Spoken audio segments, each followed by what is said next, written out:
Equation को convert कर लेंगे, राइट, और फिर उससे आप फाइनल रेट ऑफ रिएक्शन निकाल पाओगे। तो आई होप अभी क्लियर हो गया होगा जिसका भी ये डाउट था। तो कार्तिक, जो भी आपका वो कर रखा था आपने, लाइक गामा 1 गामा 2 को जैसे भी आपने वो सोल्व करा, 3291 करके कुछ लिखा हुआ था, तो एक बार देख लेना आपने क्या कंसिडर किया था उसमें। Yes ma'am. गलती पता चल गई आपको या नहीं अभी पता लगी? मैम मेरा बस इतना सा डाउट था कि लास्ट में हमने 3 से मल्टीप्लाई क्यों किया था, बाकी सब क्लियर था। अच्छा, वो तो मैंने सुबह ही क्लियर कर दिया था, दोबारा नहीं, करना है वो चीज क्लियर? मैम हो गया अब। देखो बच्चों, हम लोग क्यों यहाँ पे ऑर्डर ऑफ रिएक्शन पढ़ते टाइम भी मैंने आप लोगों को क्यों कहा था, एलिमेंट्री रिएक्शन में भी हमने कहा था कि आपको सिंपलेस्ट इंटीजर फॉर्म में कन्वर्ट करना है इक्वेशन को, ठीक है? क्यों बोला था मैंने ऐसे? क्योंकि देखो, अगर मैं ये बोलूँ ना a+1/2 b give c+d suppose, तो मैं ऐसे नहीं बोलूंगी कि 1 मोल a आधा मोल 0.5 मोल c के साथ रिएक्ट कर, आधा वाधा कुछ नहीं है, ठीक है? मतलब ऐसे मैं बोलूं एक एटम आधे सी एटम के साथ रिएक्ट कर रहा है, आधा एटम की तो कोई बात ही नहीं होती, पहली बात तो मानते हो या नहीं मानते हो? तो इसीलिए मैंने उसको क्या किसमें चेंज करवाया था, सिंपलेस्ट इंटीजर में कराया था। तो ये एक तरीके से मान लो कि ये इंपॉर्टेंट चीज होती है, आपको जो ध्यान रखना है जब भी आप केमिकल काइनेटिक्स में अगर ये एलिमेंट्री रिएक्शन से ऑर्डर निकालो या कुछ भी जिससे भी निकाल दो, आपको सिंपलेस्ट इंटीजर में उसको कन्वर्ट करना है। क्लियर है सबको? तो इसीलिए इस क्वेश्चन में मैंने 3 से मल्टीप्लाई किया था थ्रू आउट। चलिए, आई थिंक मैं एक बार रिमाइंडर भेज देती हूँ ग्रुप में।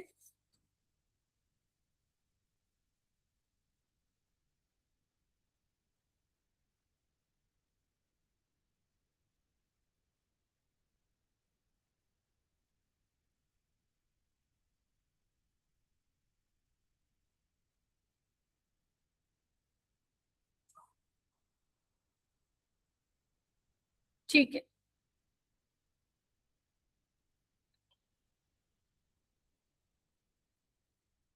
आगे चले। एक एक क्वेश्चन है बेटा, एक एक क्वेश्चन है, इसको एक बार पढ़ के देखो कि क्या दिया हुआ है। अच्छा क्वेश्चन है, 2025 या 4 में आया है ये सवाल।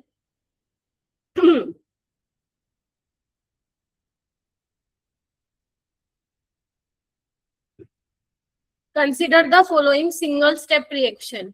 इट मीन्स ये एलिमेंट्री रिएक्शन है, यस और नो?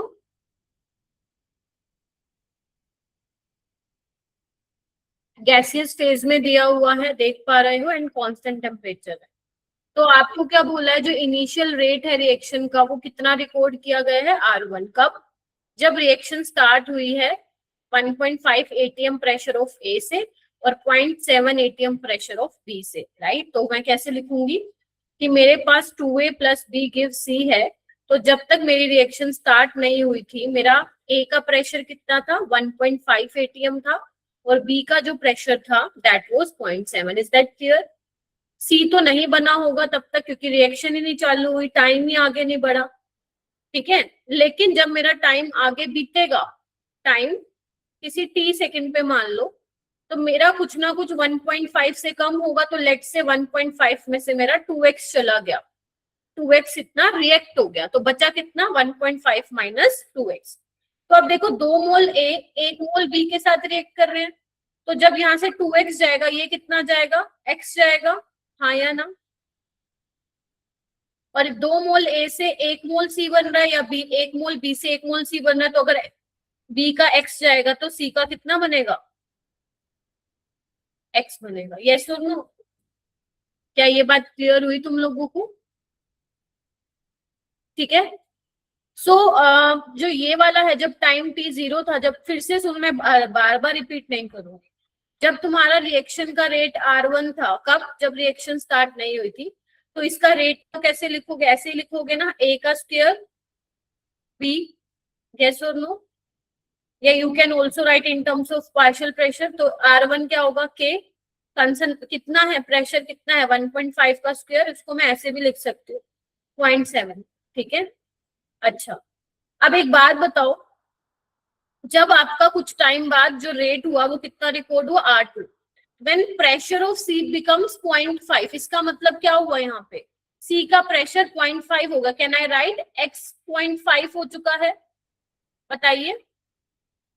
तो अगर x 0.5 हो गया है तो सी का प्रेशर कितना है 0.5, बी का प्रेशर कितना है 0.7 माइनस 0.5 दैट इज 0.2, हाँ या ना।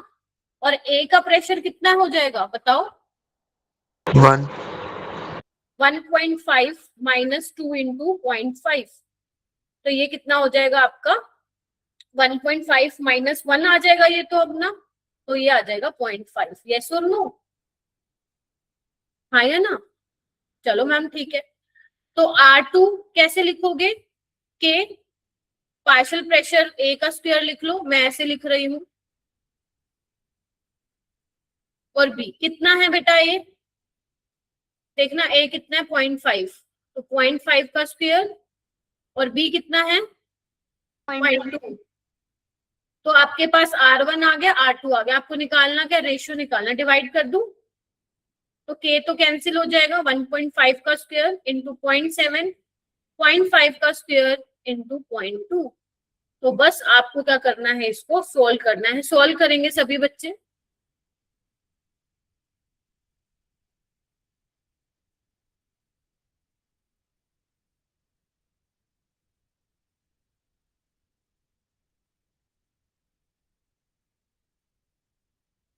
तो ये कितना आ जाएगा 9 7 63/2, तो ये आ जाएगा 31.5, तो आपको 10⁻⁻1 ऑलरेडी दिया हुआ है, तो यहाँ पे क्या आ जाएगा 315। देखो एक बार, क्या ये क्वेश्चन समझ में आया, आपको ये वाले इस टाइप के क्वेश्चंस भी आने चाहिए बेटा, कुछ नहीं है, बस इसने थोड़ा सा लैंग्वेज को चेंज किया है, बाकी तुमने ये सारी चीजें पढ़ रखी हैं, राइट। हो जाएगा ऐसा, ऐसे वाले क्वेश्चंस हो जाएंगे, प्लीज कंफर्म करेंगे बच्चे मेरे को सारे।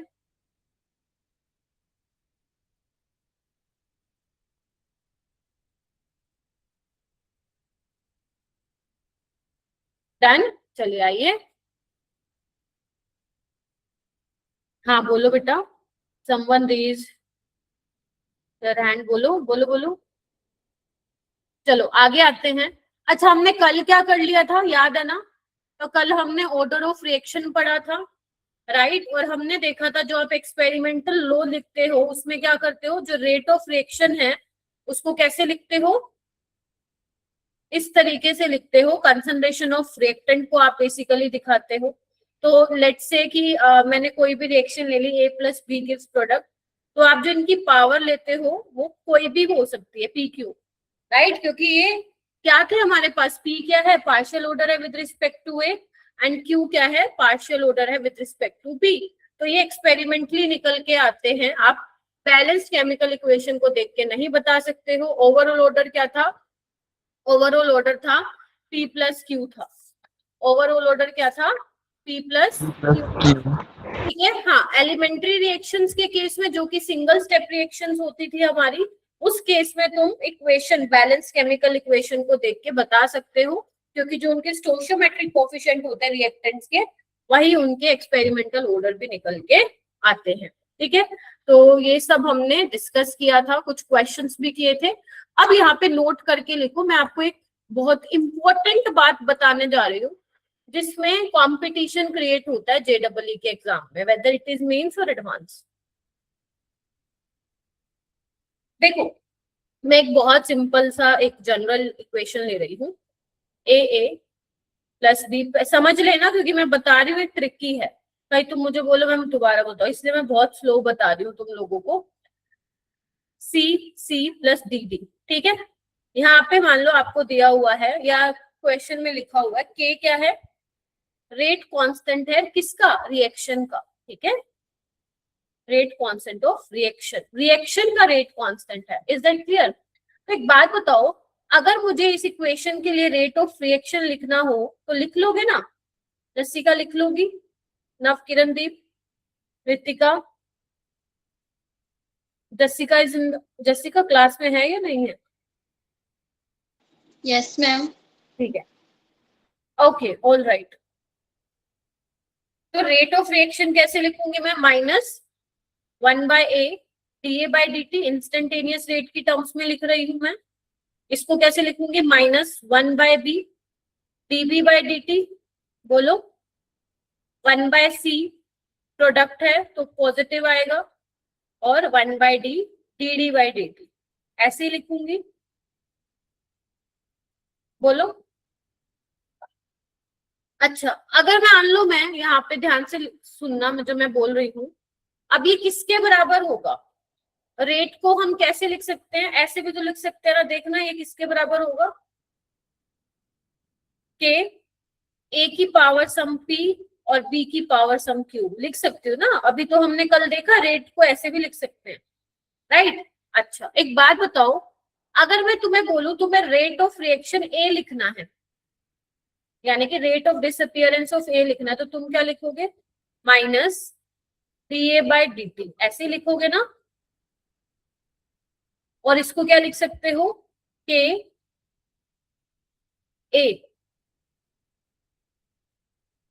ए की पावर पी ऐसे ही लिखूंगी। प्लीज बताइए मेरे को। और बी की पावर क्यू। अब ये के ए क्या है? Where k A is the rate constant of reaction A. Yes और नो? कंफर्म करो मेरे को ये बात, हाँ या ना? यस बोलो। मैम। ठीक है, ठीक है, अच्छा मैम, ठीक है। अब क्या यहाँ पे मैं इस के ए को ये लिख सकती हूँ? ए इंटू के। सोच के देखना, इधर देखो, जब मैं डी माइनस dA/dt मान लो यहां से निकाल दूं तो क्या लिखूंगी? ए इंटू के, जो ये रहा, देखो ना, ये आया ना? देखो,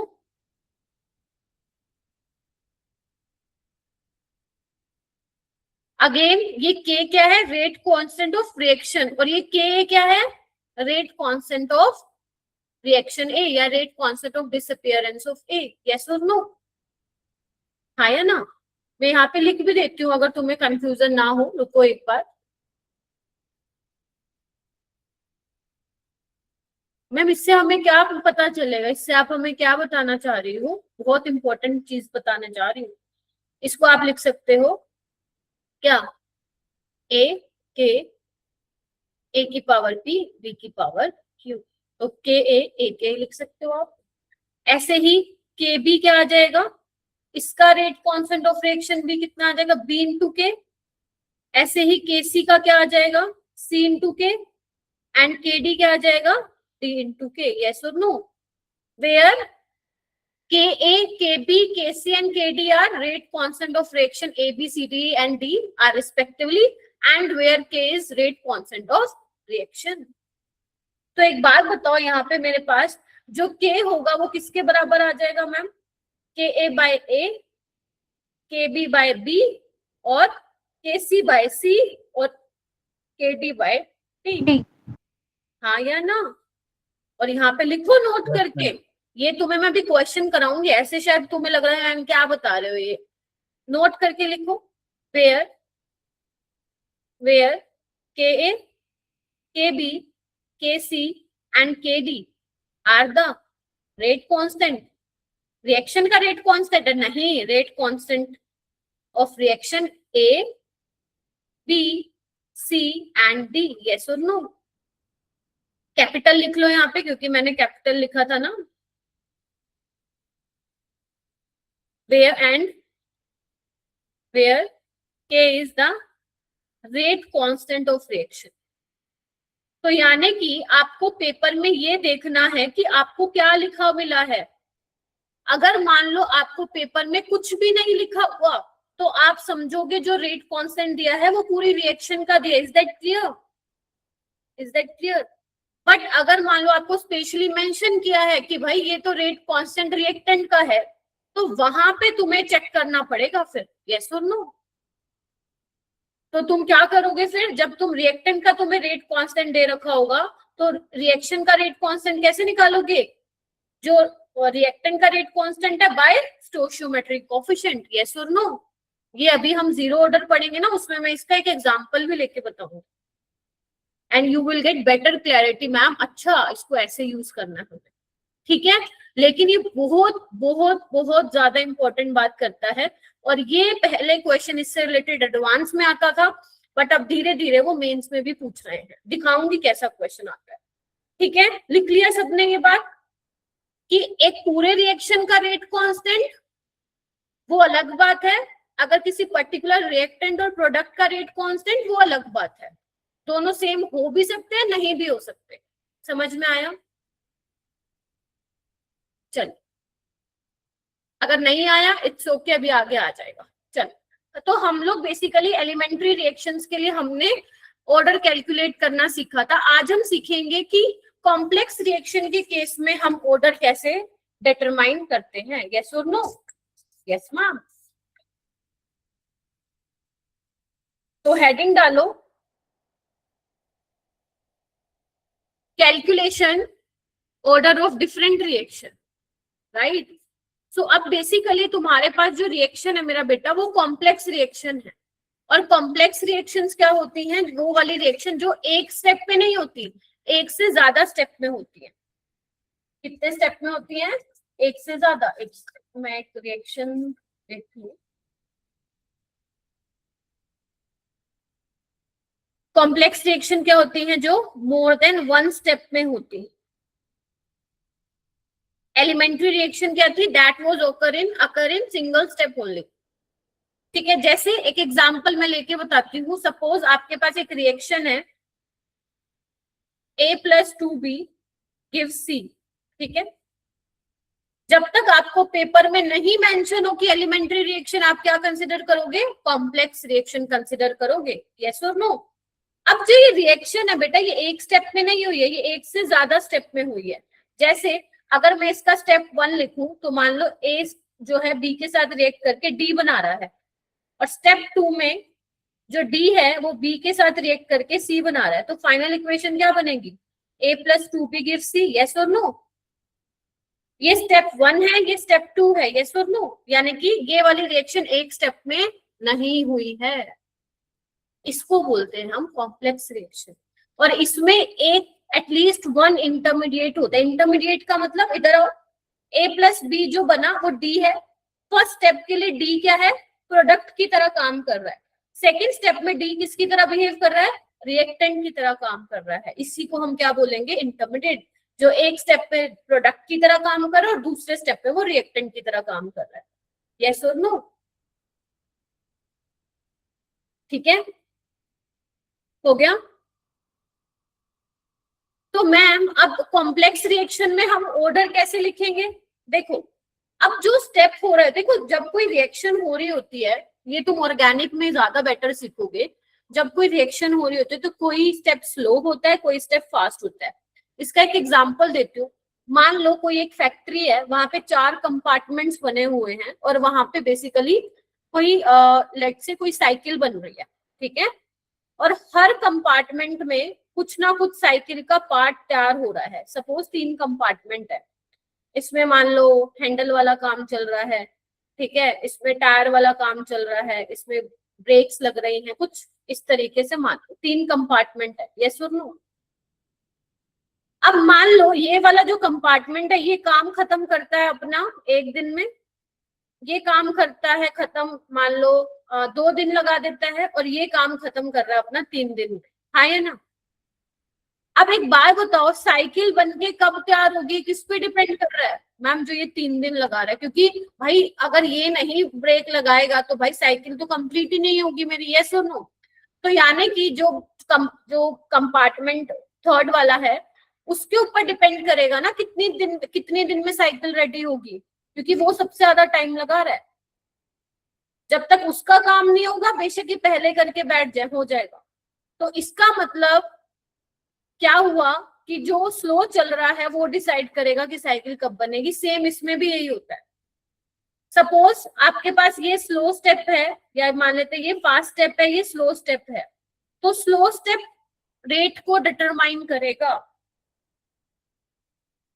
क्या बोला मैंने, नोट करके लिखो, rate law is written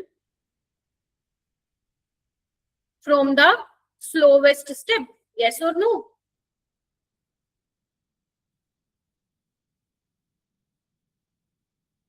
slowest step is the rate determining step. कौन सा स्टेप डिटरमाइन करेगा? रेट लो।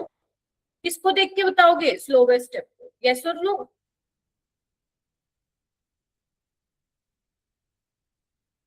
बोलो हाँ या ना? और एक और पॉइंट लिखो, every step of complex reaction, every step of complex reaction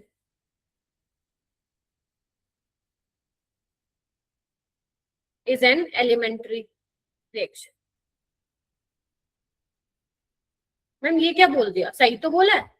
complex reaction का हर एक स्टेप क्या होगा? एलिमेंट्री रिएक्शन ही तो होगा, यस और नो? तो ये कुछ इंपॉर्टेंट पॉइंट्स हैं जो आप लोगों को ध्यान रखना है। पहला देखो, एलिमेंट्री में क्या था? सिंगल स्टेप में रिएक्शन हो रही थी, कोई दिक्कत नहीं था। जो रिएक्टेंट की स्टोइचियोमेट्रिक कोएफिशिएंट थी उससे आप ऑर्डर पता लगा पा रहे हो। बट कॉम्प्लेक्स रिएक्शन में रिएक्शन एक से ज्यादा स्टेप में हो रही है मैम, फिर हम कैसे ऑर्डर पता लगाएंगे? तो जो स्टेप स्लो है उसको देख के आप क्या पता लगाओगे? आपका रेट लो क्या होने वाला है। और रेट लो तुम्हें पता चल गया तो तुम्हें रिएक्शन का क्या पता चल जाएगा? ऑर्डर पता चल जाएगा। ठीक है, और यहाँ पे एक पॉइंट और भी लिख सकते हो नोट करके, यहीं रख लो। For complex reaction, order may or may not be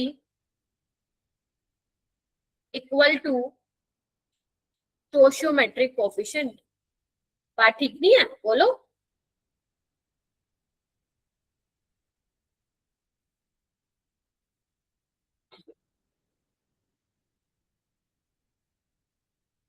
ठीक है, फोन नहीं है। निशांत आ गया, विनय निशांत आए, विनय तो आया है, निशांत नहीं आया। रितिका आई है? रितिका, ओके।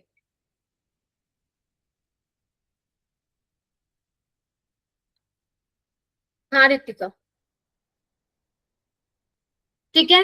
अच्छा, और कोई पॉइंट्स है इंपॉर्टेंट?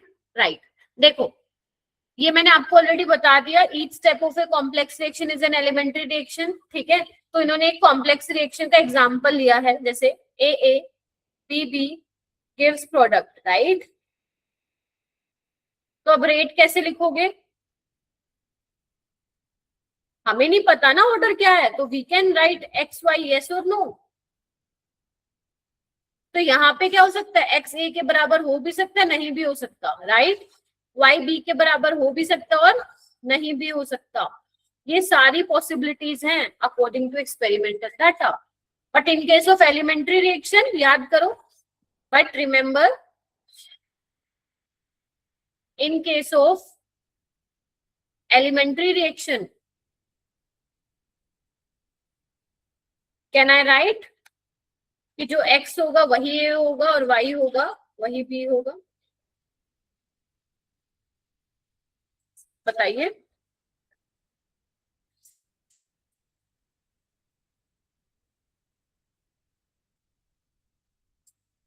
ठीक है, तो ये चीज है जो आप लोगों को मालूम होनी चाहिए। Let's try some question based on complex reaction. और ये बहुत इंपॉर्टेंट है, एलिमेंट्री से ज्यादा इंपॉर्टेंट है ये कॉम्प्लेक्स रिएक्शन। बहुत सारे क्वेश्चंस आते हैं इससे। आइए देखो भाई, ये क्वेश्चन नीट में भी आया हुआ है, जेई में भी आया हुआ है। ठीक है, अब ये क्वेश्चन को करने का तरीका देखो।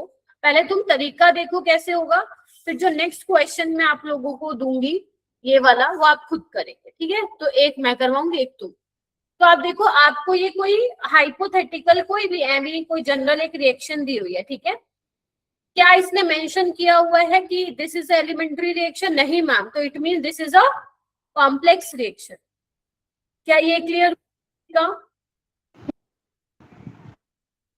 अक्षिता, सुखवीर, शिवानी, ठीक है। नितिका क्लास में है? Yes ma'am. ठीक है।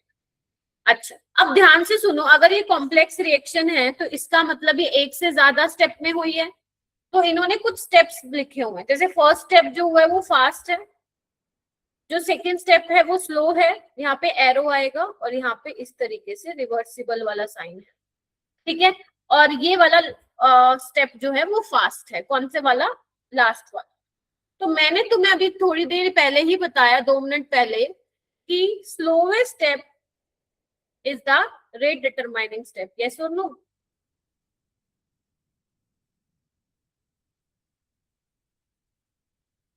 तो स्लोवेस्ट स्टेप कौन सा है मेरा बेटा? सेकंड वाला। तो रेट लो आप कैसे लिखोगे मैम? के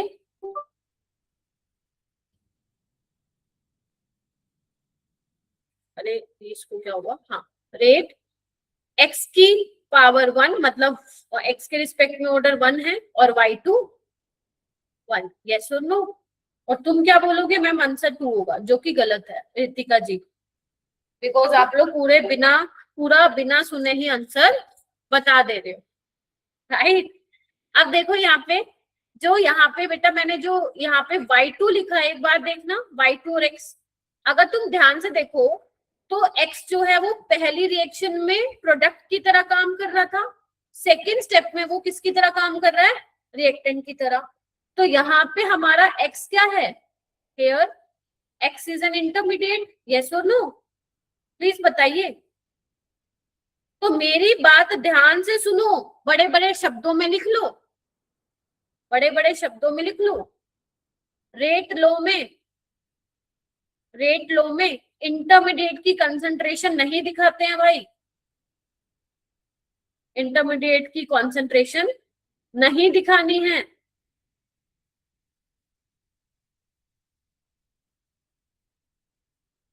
साथ साथ लिखो, इंटरमीडिएट बहुत कम टाइम के लिए ही होता है भाई, स्टेबल नहीं होता, इसलिए फटाफट रेट कट जाता है। तो आपको रेट लो में ऐसा नहीं लिखना जो बहुत कम टाइम के लिए ही एग्जिस्ट कर रहा है, ठीक है। तो हमें क्या करना पड़ेगा? यानी कि ma'am we have to remove X, हाँ या ना? हमें एक्स को हटाना पड़ेगा। तो हम जो एक्स को हटाएंगे वो कौन से वाले स्टेप से हटाएंगे? फर्स्ट जो रिवर्सिबल स्टेप होगा उसको यूज करके हमें हटाना है। तो इसका जो के इक्विलिब्रियम है वो दिया जाएगा वैसे पेपर में, के इक्विलिब्रियम इज इक्विलिब्रियम कांस्टेंट। तो इक्विलिब्रियम कांस्टेंट अपन कैसे लिखते थे? मैम ये तो इक्विलिब्रियम आ गया। अरे भाई तुम्हें पता है ना, अभी इलेक्ट्रोकेमिस्ट्री में करके आए हैं, प्रोडक्ट की कंसंट्रेशन बाय रिएक्टेंट की कंसंट्रेशन। यस और नो? Yes ma'am. तो यहाँ से x क्या आ जाएगा? मैम x आ जाएगा यहाँ पे x2 अंडर रूट और k equilibrium under the root. Yes और नो? और अभी क्या करोगे? इस x को पुट करोगे तुम यहाँ पे, तो देखो क्या होगा।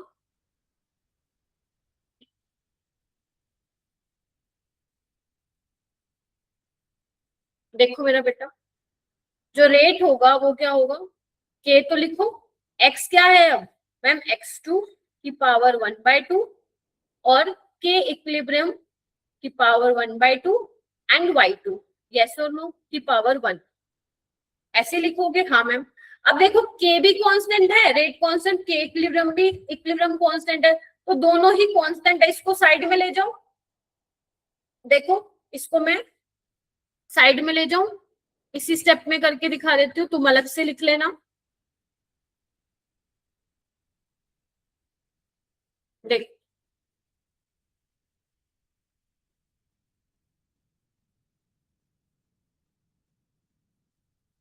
ठीक है, देखो भाई, अब ये तो कांस्टेंट ही है, तो इसका मतलब रेट किस पे डिपेंड कर रहा है? x2 की concentration raise to the power 1/2 जो है और y2। तो ओवरऑल ऑर्डर क्या आ जाएगा? बताइए मेरे को दिव्यांश, क्या आ जाएगा? 1/2 plus 1 that is 3/2 which is 1.5। हाँ है ना? तो क्या हुआ कि मैम फिर से सुन लो, लास्ट बार बता रही हूँ, कॉम्प्लेक्स रिएक्शन मानना है जब तक पेपर में मेंशन ना हो एलिमेंट्री, तो ये आपको इवन ये बता भी रखा है कि एक से ज्यादा स्टेप पे हो रही है।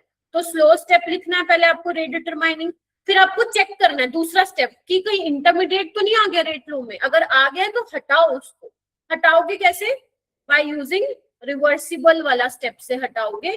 तो इस तरीके से के इक्विलिब्रियम का एक्सप्रेशन लिखो, जिसको हटाना है उसको साइड कर दो और पुट कर दो। ठीक है, इस तरीके से आप लोग करेंगे। ठीक है, तो ये एक मैंने आपको समझाया है कि इस तरीके के क्वेश्चन ऐसे होते हैं। एंड सिमिलर सा क्वेश्चन 2023 में भी आया था, देख रहे हो?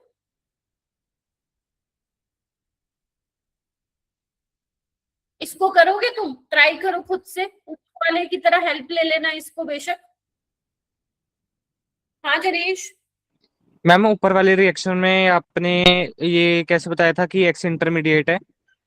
देखो यहाँ पे कैसे बताओगे कि फर्स्ट रिएक्शन में जो एक्स है वो प्रोडक्ट की तरह है, मतलब प्रोडक्ट है फर्स्ट रिएक्शन फर्स्ट स्टेप के लिए। सेकेंड स्टेप में वो रिएक्टेंट की तरह काम कर रहा है। तो एक स्टेप में वो प्रोडक्ट की तरह काम कर रहा है, दूसरे में वो रिएक्टेंट की तरह काम कर रहा है, तो उसको हम इंटरमीडिएट बोलेंगे। ठीक ओके, है, तो मैम वाई भी इंटरमीडिएट ही है?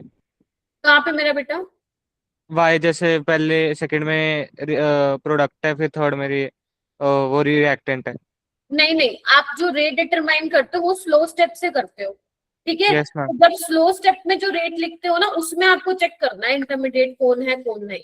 Okay right, ma'am. और जब आप, क्योंकि अगर आप जो ध्यान से देखो यहाँ पे जो स्लो स्टेप है उसमें जो रेट आ रहा है वो किसी कॉन्सेंट्रेशन पे डिपेंड कर रहा है, एक्स और वाई टू, और वाई टू मेरा इंटरमीडिएट नहीं है, राइट, एक्स है, तो इसलिए मुझे एक्स को हटाना। Okay ma'am. ठीक है,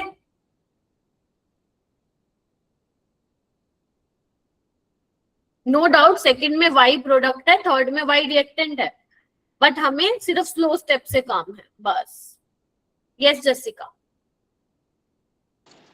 मैम जो आपने ऑर्डर लिखा है लास्ट में, मैम वो कैसे आया, मतलब ये रिएक्शन से कैसे देखा? ये देखो ना, x2 के रिस्पेक्ट में जो ऑर्डर है वो 1/2 है और y2 के रिस्पेक्ट में 1 है, तो दोनों के जो एक्सपोनेंट्स है उनको आप ऐड करोगे ना, 1/2 + 1 तो 3/2 आ जाएगा, विच इज 1.5, है ना? ओके मैम, ठीक है। हाँ बोलो शगनप्रीत। मैम समझ नहीं आया, आपने कैसे पता किया कि वो एक्स इंटरमीडिएट है? हाँ, अरे मैम बाबा ये नहीं समझ इधर नहीं आया देखो, कैसे। इधर देखो, रेट लो में मैंने क्या लिखा, पहले तो तुम ये बताओ, x और y2 है ना, रेट लो स्लोवेस्ट स्टेप को देख के बताया मैंने, तो आप चेक करो x और y2 में कोई इंटरमीडिएट तो नहीं है। तुम देखो ना फर्स्ट स्टेप में x प्रोडक्ट की तरह बन रहा है, प्रोडक्ट है ना x फर्स्ट स्टेप में, और सेकंड स्टेप में वही रिएक्टेंट है, तो विच इज इंटरमीडिएट? y2 तो है ही नहीं ना कहीं पे, देखो, तो इससे ओके पता मैम। चलता है एक्स इंटरमीडिएट है, और एक्स इंटरमीडिएट है तो हमने उसको हटा दिया। अब ये ओके वाला मैम। मेरे को लग नहीं रहा तुम लोग करोगे, मैं ही करवा देती हूँ।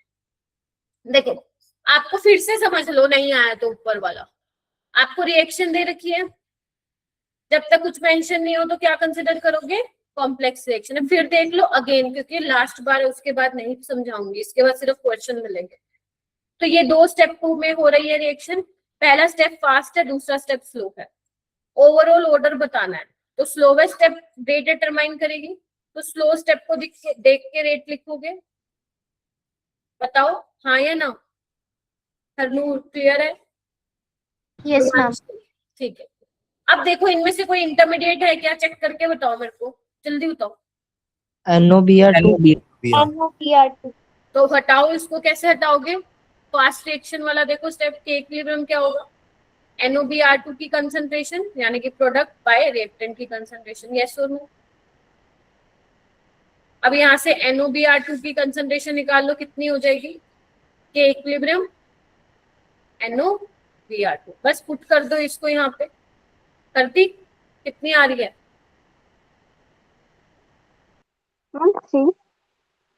3 आ रहा है, चलो देख लेते हैं। तो NOBr2 क्या है? NOBr2 और एक NO और है, तो इट मींस NO का स्क्वायर और Br2, तो ओवरऑल ऑर्डर पूछा तो कितना आ जाएगा? 3। आपको कुछ नहीं करना है यार, पावर को ऐड ही तो करना है। तो NO के रिस्पेक्ट में ऑर्डर 1 है, अगर वो पूछते order of reaction for NO तो आंसर इज 2, अगर वो पूछता order of reaction with respect to Br2 तो answer is 1 and overall order पूछेगा तो 2 + 1 3। ऐसे करने हैं ये सवाल, ठीक है? क्या बोलो?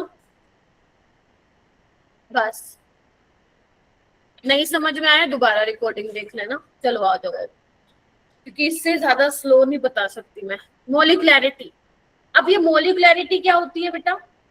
देखो ये बहुत सिंपल है।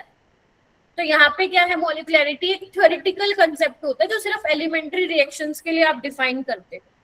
देखो बहुत सिंपल सी चीज है, मान लो मैं लिख रही हूँ A + B C + D दे रहा है, तो तुम्हें ये कैसे पता लगाओगे कि इसकी मोलिकुलैरिटी क्या है? देखो मोलिकुलैरिटी का मतलब ये होता है कि आप चेक करो जो आपने रिएक्शन लिया उसमें कितने रिएक्टेंट्स के पार्टिकल जो है रिएक्ट कर रहे हैं और प्रोडक्ट बना रहे हैं। तो इसमें एक और इसमें एक, यस और नो? तो हम बोलेंगे मोलिकुलैरिटी कितनी है? 2, यस और नो?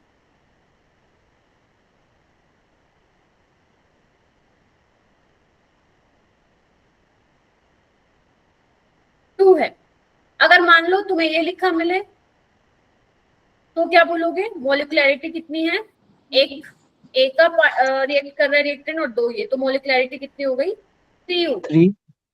तो बस यही डेफिनेशन है मोलिकुलैरिटी की, कि total number of reactant particle taking part in elementary reaction to form product known as the molecularity of reaction.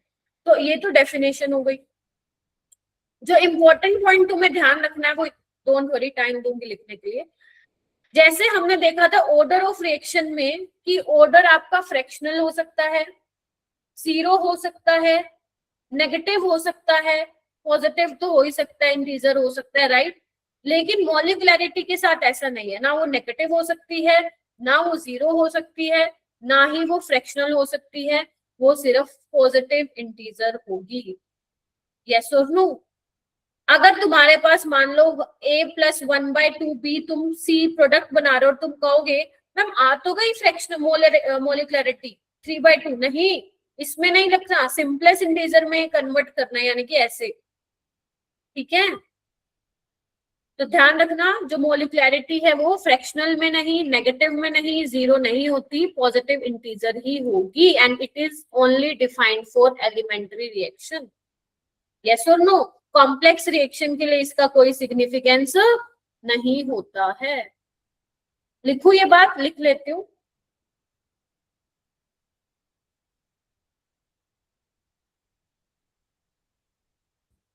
For elementary reaction balanced chemical equation should be in smallest integer, ठीक है?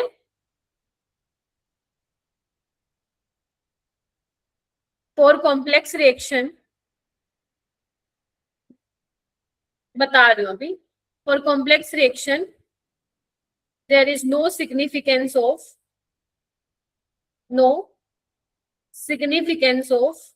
Elementary molecularity. Yes और no? क्यों? क्योंकि ma'am complex reaction में एक से ज्यादा step में होती है क्या रिएक्शन, तो यू कैन नॉट प्रिडिक्ट की मोलिकुलैरिटी क्या होगी। हर स्टेप की मोलिकुलैरिटी आप बता सकते हो, यस और नो? बिकॉज हर स्टेप क्या होता है कॉम्प्लेक्स रिएक्शन का, जो भी यशराज बोल रहे हैं, एलिमेंट्री होता है। यस और नो? यहाँ पे लिख भी सकते हो, शायद मैंने ऊपर भी लिखवाया था, दोबारा लिख लो। Every step of complex reaction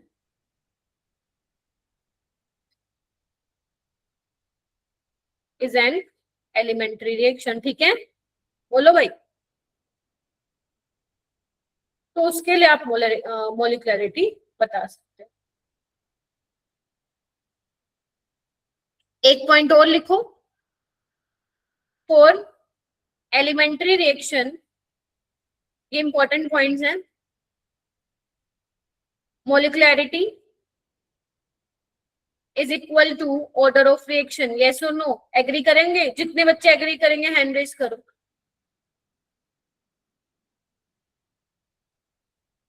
अगर आप लोग एग्री करते हो please raise your hand.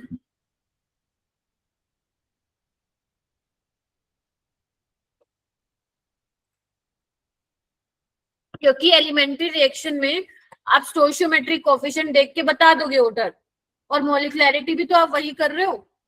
Elementary reaction में यही तो देख रहे हो कितने रिएक्टेंट के पार्टिकल्स इन्वॉल्व हुए हैं रिएक्शन में। यस और नो? तो बहुत सारी जनता मुझे कह रही है कि मैम मैं समझ गई, मैं समझ गई। चलो, बट 8 बच्चे अभी भी कह रहे हैं हम नहीं समझे। तो भाई पढ़ा करो, मैं क्या करूं नहीं पता तो तुम लोगों को। कल क्या पढ़ रहे थे तुम मेरे से? मैंने कल चिल्ला चिल्ला के समझाया था, तो कल क्या पढ़ रहे थे तुम? फिर रिवाइज तो करते नहीं हो, फिर कहते हो मैम बता नहीं। ये ऑलरेडी मैंने तुम्हें लिखवा दिया, so you don't need to write again. अच्छा, अब बात ये आती है क्या मोलिकुलैरिटी जो है वो कितनी हो सकती है? तो बच्चों मोलिकुलैरिटी या तो 1 हो सकती है, 2 हो सकती है, 3 हो सकती है। 3 से ज्यादा देखने को बहुत, मतलब बहुत ही रेयर केस है जहां पे तुम्हें मोलिकुलैरिटी 3 से ज्यादा देखने को मिलेगी। यस और नो? कैसे? वाई मोलिकुलैरिटी ग्रेटर देन 3 रिएक्शन आ रहे हैं? देखो भाई सिंपल सी बात है, अगर मान लो मेरे पास मॉलिक्यूल्स हैं, ठीक है, बेसिकली हम लोग क्या देखते हैं रिएक्शन में, क्या होता है रिएक्टेंट पार्टिसिपेट करते हैं। तो मोलिक प्रोडक्ट कैसे बन रहा है? जब मॉलिक्यूल आपस में कोलाइड कर रहे हैं। यस और नो? उनके पास प्रॉपर एनर्जी है, प्रॉपर ओरिएंटेशन होना चाहिए। मान लो सेम एनर्जी है लेकिन एक ऐसे है, तो बेटर कोलिजन नहीं हो पाएगा। ये हम कोलिजन थ्योरी में भी पढ़ेंगे, ठीक है। बेटर कोलिजन कब हो पाएगा? जब उनकी एनर्जी सेम है, राइट, उनका ओरिएंटेशन भी सेम है। मान लो एक ऐसा है एक ऐसा है, एक ऐसा हुआ तो नहीं हो पाएगा कोलिजन। यस और नो? तो अगर तुम्हारे पास 2 मॉलिक्यूल हैं तो उनका आपस में कोलाइड करने के चांसेस बहुत ज्यादा हैं कि वो सेम टाइम पे जो है सेम ओरिएंटेशन में हो और क्या कर जाए, कोलाइड कर जाए। यस और नो? जो 3 मॉलिक्यूल्स हैं, 3 मॉलिक्यूल्स में क्या होगा, दोनों सेम टाइम पे ही आने चाहिए कोलाइड करने के लिए, सेम एनर्जी होनी चाहिए और ओरिएंटेशन भी उनकी सेम होनी चाहिए। ऐसे चांसेस थोड़े कम होते हैं। तो अगर तुम मॉलिक्यूल और ज्यादा ले लो तो साइमल्टेनियसली उनका कोलिजन होना with proper orientation and energy, वो चांसेस बहुत रेयर हो जाते हैं। मानते हो या नहीं मानते हो? अब तुम बोलो मैम क्यों नहीं, आप जितने मॉलिक्यूल लोगे उनमें तो कोलिजन होने के चांसेस बेटर हैं। अरे बाबा कंडीशन भी तो देखो क्या बोल रही हूँ, उनका प्रॉपर ओरिएंटेशन भी तो होना चाहिए, उनके पास वो एनर्जी भी तो होनी चाहिए कोलाइड करने के लिए। नहीं है तो नहीं होगा भाई, ठीक है। तो इसीलिए जो मॉलिकुलैरिटी है 3 से ज्यादा, ऐसी रिएक्शंस बहुत कम देखने को मिलती हैं जहां पे मॉलिकुलैरिटी 3 से ज्यादा होती है। या तो 1 होगी या 2 होगी या फिर 3 होगी। समझे? हाँ या ना? मॉलिकुलैरिटी नेगेटिव नहीं हो सकती, 0 नहीं हो सकती, it must be a positive and integer. It can be 1, it can be 2, it can be 3, right? Points clear हुए? चलो, यहाँ पे मैंने कुछ इंपॉर्टेंट पॉइंट्स करके लिखे हुए हैं, आप लोग आराम से तसल्ली से लिख सकते हो इसको। क्या क्या लिखा हुआ है देखो। एक पॉइंट मैं ऑलरेडी बता चुकी हूँ, first point I have already discuss, इसको आप पढ़ सकते हो। सेकेंड लिखो, for a elementary reaction, elementary reaction के लिए जो ऑर्डर ऑफ रिएक्शन होती है वो मॉलिकुलैरिटी के बराबर होती है, हाँ या ना? और मॉलिकुलैरिटी 1, 2 या 3 हो सकती है। इसका मतलब ऑर्डर भी कितना हो सकता है, 1, 2 या 3 हो सकता है एलिमेंट्री के लिए। लेकिन अगर मान लो तुम्हारा ऑर्डर सपोज 0 आ गया, जो कि हो सकता है, फ्रैक्शनल आ गया या कुछ नेगेटिव कुछ और आ गया, 3 से ज्यादा आ गया, तो इसका मतलब रिएक्शन मस्ट बी कॉम्प्लेक्स। क्या ये बात एग्री करते हो?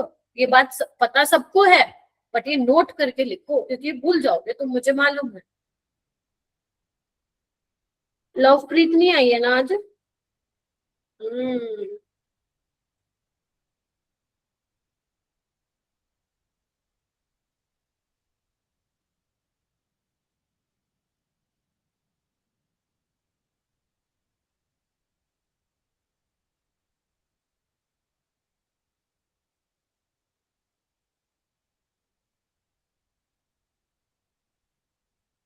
आपको चुप नहीं बैठना, बोलो अगर कुछ दिमाग में नहीं जा रही है बात तो।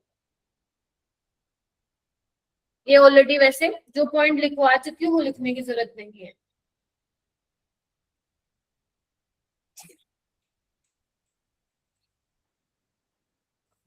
हो गया? क्या आगे चलूं मैं? Please give me thumbs up अगर आप लोगों ने लिख लिया है तो। नोट साथ साथ बनाते चलो। वेरी गुड, शाबाश, बहुत बढ़िया। यस मैम, हो गया। मैम विनय, हाँ जी बोलो। मैम जीरो ऑर्डर वाली एक बार बता दो। क्या बेटा? जीरो ऑर्डर क्यों नहीं होती मोलिकुलैरिटी? मोलिकुलैरिटी जीरो नहीं हो पाएगी ना, क्योंकि ऐसा तो है नहीं कि आप रिएक्टेंट ले ही नहीं रहे हो। जीरो का मतलब, मोलिकुलैरिटी जीरो का मतलब क्या है कि आपके पास रिएक्टेंट ही नहीं है आपस में रिएक्ट कराने के लिए। ठीक है, तो it can not be zero बेटा, but order can be zero. Order zero हो सकता है, फ्रैक्शनल हो सकता है, वो कॉम्प्लेक्स रिएक्शन में हो सकता है, बट एलिमेंट्री रिएक्शन के केस में ऑर्डर जीरो नहीं हो सकता। ठीक है, यस मैम। ये तुम्हारे बोर्ड्स के लिए है। बोर्ड्स में तुम्हारा 2-3 नंबर का डिफरेंस आता है ऑर्डर ऑफ रिएक्शन बिटवीन और मोलिकुलैरिटी के बीच में। तो ये लिख लेना, मैं यहाँ पे स्लाइड में डाल दूंगी। ठीक है, क्लियर है क्या? अब हेडिंग डालो इंटीग्रेटेड रेट लो। मैम ये क्या है? अब यहीं पे हमारी कहानी शुरू हो रही है, जहाँ पे हम लोग जीरो ऑर्डर और फर्स्ट ऑर्डर पढ़ेंगे।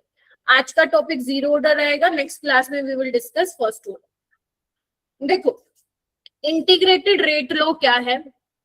देखो बेसिकली जो इंटीग्रेटेड, नो डाउट इंटीग्रेशन होगा, तो मैं आपको डायरेक्ट फॉर्मूला नहीं बताऊंगी, मैं आपको पूरा एक्सप्रेशन बताऊंगी, क्योंकि एग्जामिनर एक्सप्रेशन में से भी सवाल बनाता है।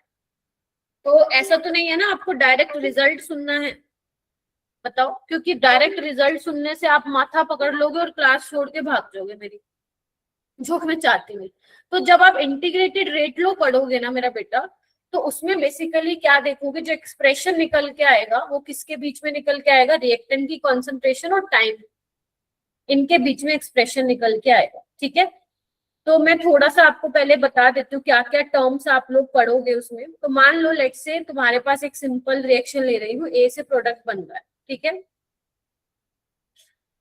मान लेते हैं मेरा बेटा टाइम t जीरो पे जब तुम्हारी रिएक्शन स्टार्ट नहीं हुई है, तो मान लेते हैं लेट्स से इसकी कॉन्सेंट्रेशन ए नोट है ना, और ये तब तक नहीं बना होगा।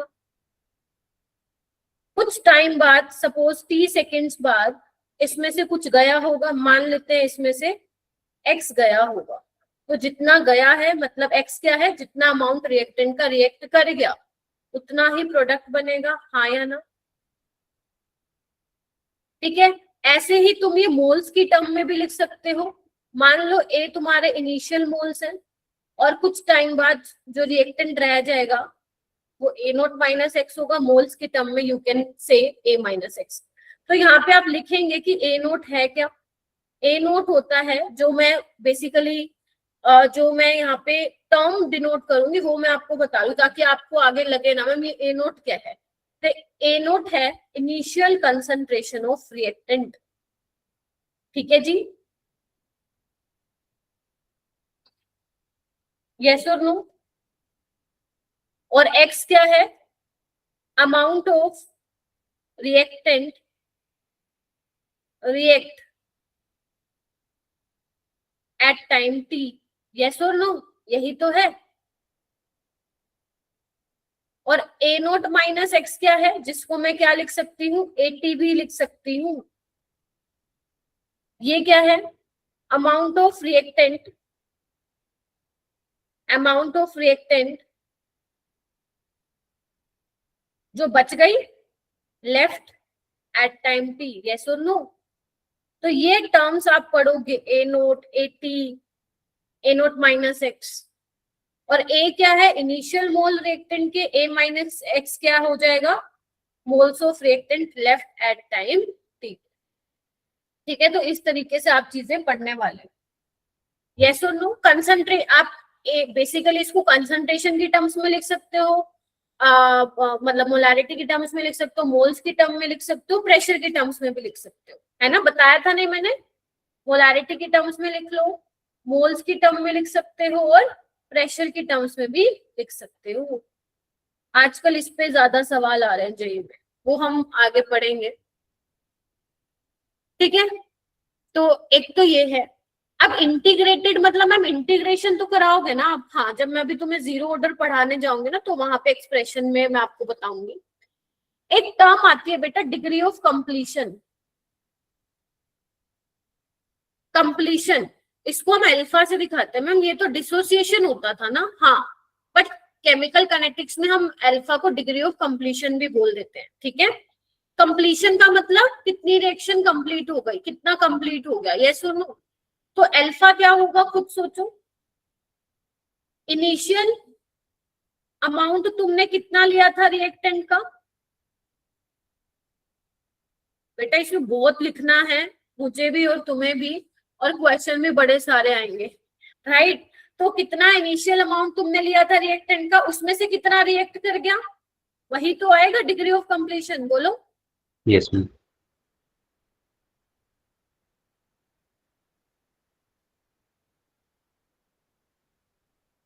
कितना लिया था उसमें से कितना रिएक्ट कर गया रिएक्टेंट एट टाइम टी पे, ये सुनो। और ये क्या था, ऊपर वाला एक्स था और नीचे वाला ए, बोलो। तो एक्स क्या आ गया, ए अल्फा, यस और नो। परसेंटेज निकालना हो तुम परसेंटेज भी निकाल सकते हो, है ना, बोलो।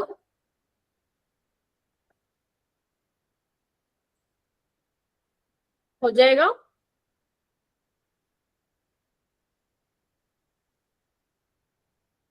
अच्छा, एक बात बताओ, यहाँ पे x इज इक्वल, एक्स क्या है, कितना रिएक्टेंट जो है वो रिएक्ट किया एट टाइम टी पे, और ए क्या है आपका इनिशियल अमाउंट है, ठीक है। अब एटी क्या था तुम्हारे पास, ए माइनस एक्स था, यही तो था ना, लेफ्ट अमाउंट जो बच गई, तो इसको आप ऐसे लिख सकते हो ए माइनस ए अल्फा, और इसको आप लिख सकते हो ए इंटू वन माइनस अल्फा। ये कई बार ना पेपर में आ जाता है ना, थोड़ा सा ध्यान रखना, थोड़ा सा, इसमें एक्चुअली बहुत फॉर्मूले हैं, बहुत हद ज्यादा फॉर्मूले हैं, ठीक है। तो कोई बात नहीं, मैं जैसे मैंने इलेक्ट्रोकेमिस्ट्री के शॉर्ट नोट्स दिए थे, इसके भी मैं आपको प्रोवाइड कर दूंगी, ठीक है, हो जाएगा। तो ये टर्म्स आपको देखने को मिलेंगी। अब मैं बात कर रही हूँ जीरो ऑर्डर की, तो सारे बच्चे लिखेंगे zero order reaction, zero order reaction. तो देखो भाई, इसमें मैं क्या ले लेती हूँ, सपोज इसमें मैं ले लेती हूँ a प्लस बी, या a प्लस बी नहीं लेती, वो वाला केस मैं तुम्हें बाद में बताऊंगी, पहले सिंपल वाला ले लेते हैं जो तुम्हारे पेपर में भी आता है और जो तुम्हारे एनसीईआरटी में भी है। ये ले लिया मैंने, ठीक है। और मान लो k क्या है तुम्हारा, रेट कांस्टेंट ऑफ रिएक्शन है, ठीक है। तो एक बात बताओ, इसका मैं ये बताओ तुम, मैं रेट ऑफ रिएक्शन कैसे लिख सकती हूँ, minus D by d T, ऐसे लिख सकती हूँ, k इंटू ए की पावर क्या आएगी अब, क्योंकि जीरो ऑर्डर रिएक्शन है तो ये लिख सकती हूँ मैं, यही लिखूंगी मैम, जीरो ऑर्डर होगा। तो इसको मैं क्या बोल रही हूँ यहाँ पे, डिफरेंशियल रेट लो बोल रही हूँ, क्या बोल रही हूँ, दिस इज डिफरेंशियल रेट लो, है ना, मानते हो कि नहीं, हाँ मैम, बात तो ठीक है, डिफरेंशिएट किया ना, minus D by d T.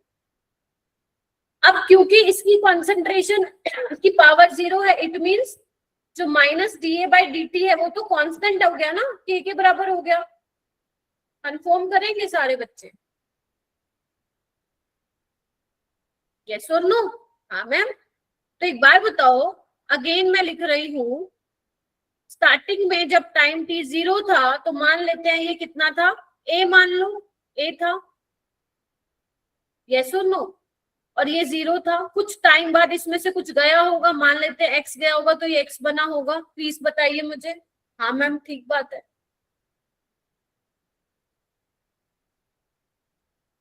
हाँ या ना? a क्या है? वही initial amount, a minus x क्या है? Left amount. ठीक है, अच्छा मैम ठीक है। अब एक बात बताओ, minus d A by d T किसके बराबर था? k के बराबर था। तो इसको मैं ऐसे लिख दूं,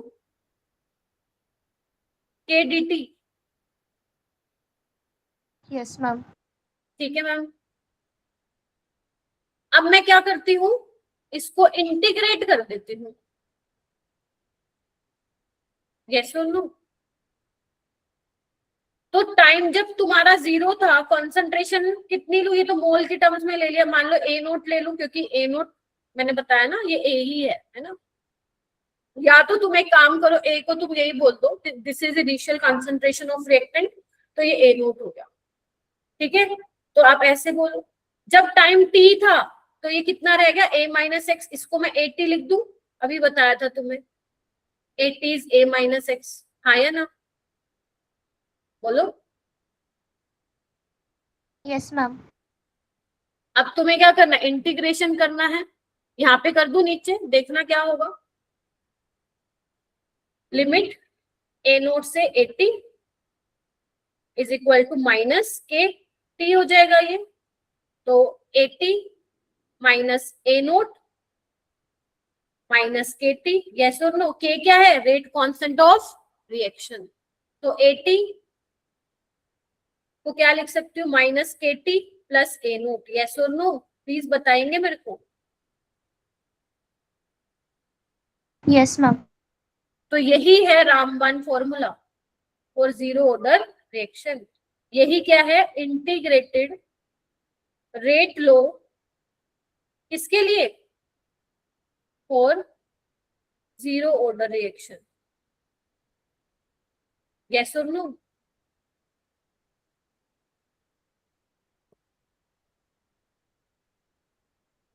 ये फॉर्मूला है जो बहुत काम का है। ठीक है, फिर से मैं बोल रही हूँ, ए नोट क्या है? लिख लो, इनिशियल अमाउंट है रिएक्टेंट की, पता होना चाहिए, भूलना नहीं है। 80 क्या है? लेफ्ट अमाउंट ऑफ रिएक्टेंट है। Is that clear?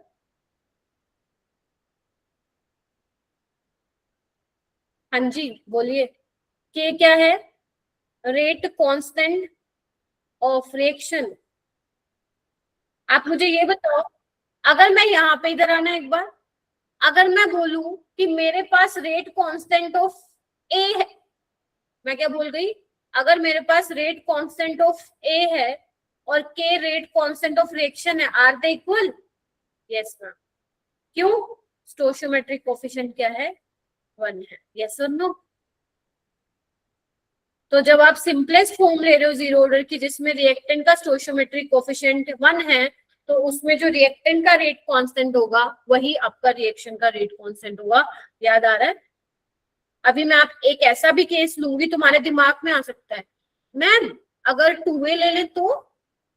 आ रहा होगा दिमाग में, we will take that one also, but इसी पे बेस्ड सवाल आते हैं, बट वो भी मैं करवाऊं। बोलो भाई, वो ये वाली बात।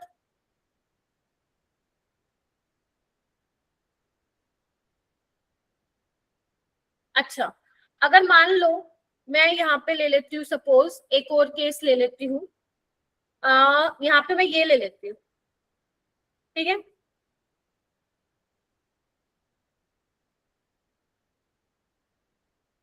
तो कैसे लिखेंगे एक बार बताओ? रेट कैसे लिखूंगी मैं? Minus d A by d t minus d B by d t के, ऐसे लिख सकते हो इसको। जीरो ऑर्डर है ना, बताओ। और इसको मैं ऐसे भी लिख सकती हूँ, मान लो हो सकता है ए के रिस्पेक्ट में ऑर्डर 1 हो, बी के रिस्पेक्ट में -1 हो, this can be also possible. Overall order should be 0। या फिर मैं ऐसे भी तो लिख सकती हूँ, ए के रिस्पेक्ट में -1 ऑर्डर है, बी के रिस्पेक्ट में 1, but overall order should be 0. तो infinite number of combination are possible, yes और नो? बट ये पेपर में नहीं आएगा, ये सिर्फ ऐसे समझा रही हूँ, क्योंकि हमारे दिमाग में ना कंसंट्रेशन की पावर 0 घूमती रहती है ना, पेपर में नहीं आएगा ये. 4 0.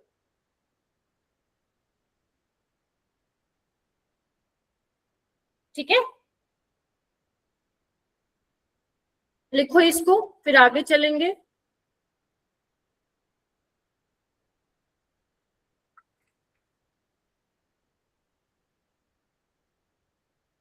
अभी बहुत सारा है, अभी तो हाफ लाइफ है, ग्राफ है, बहुत सारी चीजें हैं जीरो ऑर्डर में बताने के लिए. बट पहले हम कुछ क्वेश्चंस करेंगे जैसे यहाँ पे, फिर उसके बाद हम फिर ग्राफ वाली चीज करेंगे. चलिए, concentration of product at any time. क्या आप प्रोडक्ट की कंसंट्रेशन भी बता सकते हो क्या? हाँ, देखो जो मैंने अभी एग्जांपल लिया था सबसे ऊपर, यही वाला एग्जांपल लिया था ना मैंने, कि ए से बी आपका बन रहा है ना. चलो, तो इसमें मैंने क्या लिया था, कैसे लिख रहे थे हम मेरा बेटा, हम लोग जो एक्सप्रेशन आया था वो ऐसे आया था, 80 is equal to minus KT plus A naught, ऐसे आया था. और हमने क्या लिया था, जब टाइम t 0 था तो ये कितना था, A नोट, ये नहीं बना था. और कुछ टाइम बाद ये A नोट माइनस एक्स या A माइनस एक्स लिख लेना, तो ये x बना होगा. तो मुझे x चाहिए, यस और नो? तो 80 को आप A माइनस एक्स लिख सकते हो. हाँ मैम, लिख सकते हैं, माइनस KT प्लस A. तो A से A कैंसिल, x क्या आ जाएगा, KT. हाँ या ना, बोलो. Yes ma'am.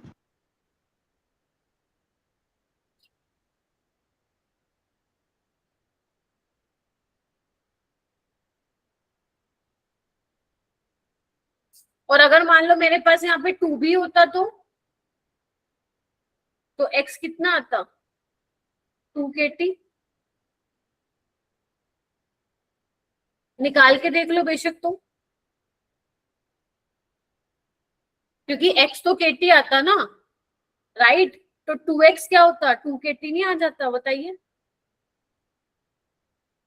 यहाँ पे 2x, ठीक है. बट ये भी पेपर में इतना ज्यादा नहीं पूछा जाता. आपको मेन ये वाली चीज ध्यान रखनी है.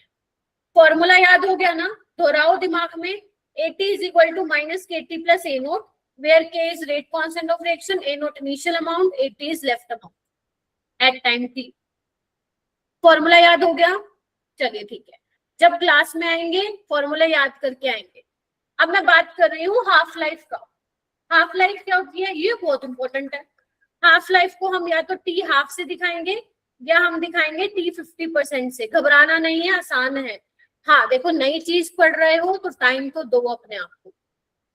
बिना रिवीजन के आप लोगों को चीजें नहीं आएंगी, पक्का नहीं आएंगी.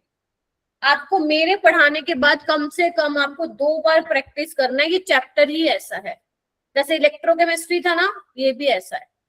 मतलब उससे तो आसान है, बट लेकिन हाँ, आपको प्रैक्टिस करनी पड़ेगी, वरना भूल जाओ.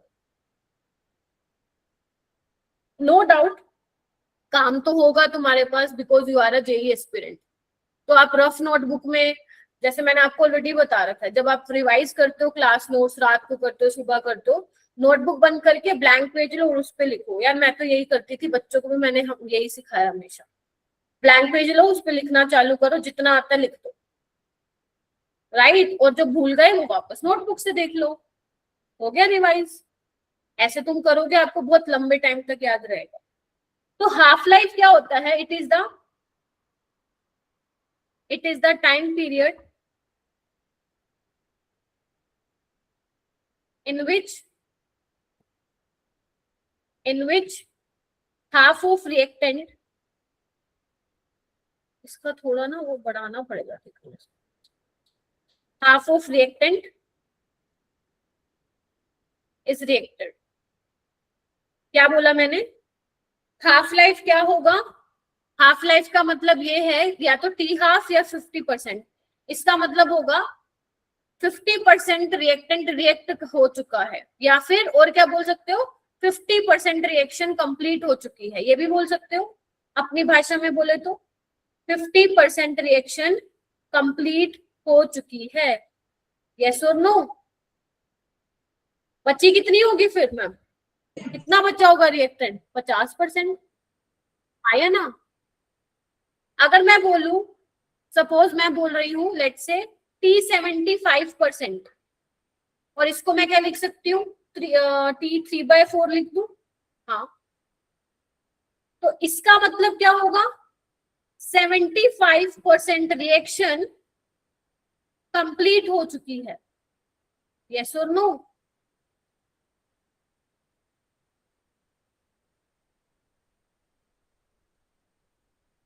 ये जो मैं वर्ड्स यूज कर रही हूँ वो आसान रहते हैं आपको याद रखने।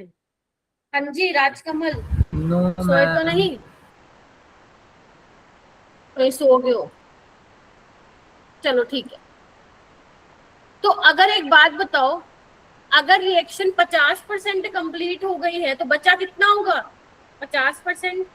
या अगर मैं बोलूं half of the reactant react कर चुका है तो बचा कितना होगा? हाफ। टी हाफ में बता रही हूँ मैं, टी हाफ में। तो जो 80 होगा वो क्या होगा? A0/2 होगा। यस और नो? 80s जो बच गया, कितना बच गया? इनिशियल जितना था उसका आधा। ऐसे ही अगर 75% रिएक्शन कंप्लीट हो गई तो 25% रिमेनिंग, या 3/4 रिएक्शन कंप्लीट हो चुकी है तो बचा कितना होगा? 1/4। यस और नो? तो यानी कि 80 कितना होगा? 1/4 ऑफ A0, या यू कैन राइट A0/4। बोलो। चलो अब इसको करते हैं। हमारे पास इक्वेशन क्या थी? हमारे पास थी ma'am 80 is equal to minus KT plus A0। तो अगर तुम्हारा टी हाफ हो जाएगा तो 80 कितना हो जाएगा? बोलो, मुंह से बोलो, सोना नहीं है। A0/2 हो जाएगा। हाँ या ना? बोलते जाओ, बेशक थम्स अप ना करो, बोलते जाओ, बस मन मन में बोलो या मेरे को बोलो।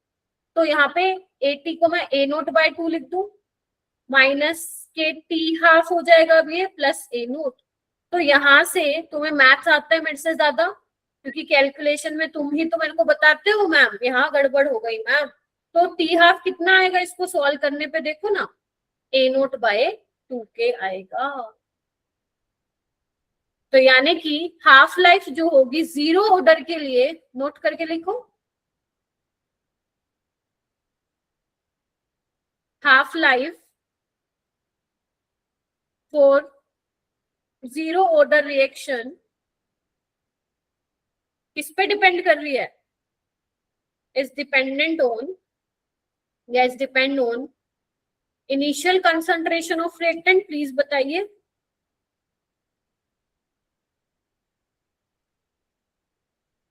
हाँ या ना?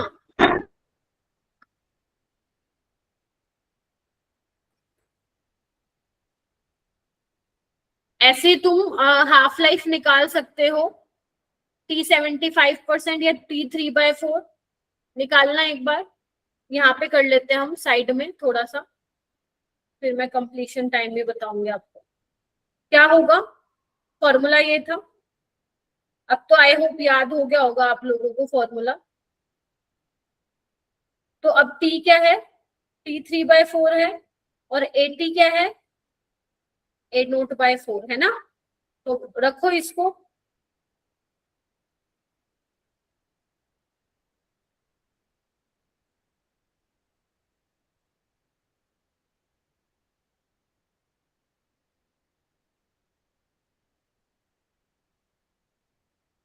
तो T3/4 कितना आ गया? 3A0/4 के। यस और नो? और इसको मैं लिख सकती हूँ, कितना लिख सकते हो आरुषि? बोलो। इसको आप ये लिख सकते हो, 4K को आप ये लिख सकते हो 2 × 2 के। तो ये कितना आ जाएगा? 3/2 टी हाफ आया ना?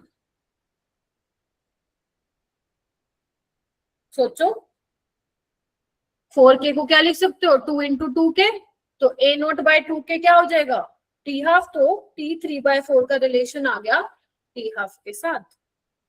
तो काफी सारे फॉर्मूले अपन ने कर लिए, राइट। अब भूल मत जाना, क्योंकि मंडे को तो टेस्ट डिस्कशन होगा हमारा, तो ट्यूसडे को ही पढ़ाऊंगी फिर मैं आगे, भूल मत जाना, ठीक है। चलो, कंप्लीशन टाइम का मतलब, कंप्लीशन टाइम का मतलब रिएक्शन कंप्लीट हो चुकी है, 100% रिएक्शन कंप्लीट हो चुकी है। तो अगर 100% रिएक्शन कंप्लीट हो गई, जितना था रिएक्टेंट वो सारा का सारा प्रोडक्ट में चेंज हो गया, तो बच्चा क्या होगा मैम, टुल्लू, कुछ भी नहीं, है ना। तो 80 minus 80 is equal to KT minus KT plus A naught, तो ये तो 0 ही हो गया। तो A नोट किसके बराबर आ जाएगा, KT। तो T 100% क्या आ जाएगा, A नोट बाय K, बोलिए। और इसको आप क्या लिख सकते हो, 2T हाफ लिख सकते हो। हाँ मैम, लिख सकते हैं। यानी कि जो रिएक्शन है, जीरो ऑर्डर रिएक्शन, वो कंप्लीट हो रही है इन फाइनाइट टाइम। एक टाइम है ऐसा जब वो कंप्लीट हो रही है, मतलब सारा का सारा रिएक्टेंट कंप्लीट हो चुका है। यस मैम आपने यहाँ माइनस का साइन क्यों नहीं लगाया? कहाँ पे बेटा, ma'am A naught is equal to K T 100%, तो इसके बाद में आपने लिखा T 100% is equal to A naught divided by K. 80 0 है ना, ये तो 0 हो गया ना यार। मैंने एक स्टेप आगे कर दिया, तुम लोग घूम क्यों जाते हो। अगर 80 0 हो गया तो minus KT is equal to minus A naught, minus minus हट नहीं जाएगा। Okay ma'am, sorry. ये अरे सॉरी क्या, मतलब एक स्टेप में आगे करूँ तो कंफ्यूज नहीं होना है, राइट। हाँ यशराज, हाँ बोलो हरनूर। चलो, आप रेडी हो क्वेश्चन करने के लिए, जल्दी बताओ। आज बहुत सारा पढ़ लिया हमने, क्वेश्चंस करते हैं अब जितना भी टाइम बचा है, राइट। तभी तुम्हारी क्लास बढ़ाई है, ताकि तुम्हें समझ में आए क्वेश्चन क्या है। करें क्या, रेडी हो, जल्दी बताओ, गिव मी थम्स अप। और एक बच्चा एक ही बार देगा thumbs up. Very good, very good, शाबाश, बहुत बढ़िया, वेरी गुड। यशिका है क्लास में, यशिका है? Yes ma'am. ओके जी, चलो देखो, क्वेश्चन को पढ़ें, फॉर द इंग्लिश में ही देखो पढ़ेंगे, क्योंकि पेपर में अपने को कोई मतलब नहीं बताएगा, तो खुद से समझ के ही सॉल्व करना है। For the zero order reaction A gives B plus C, right.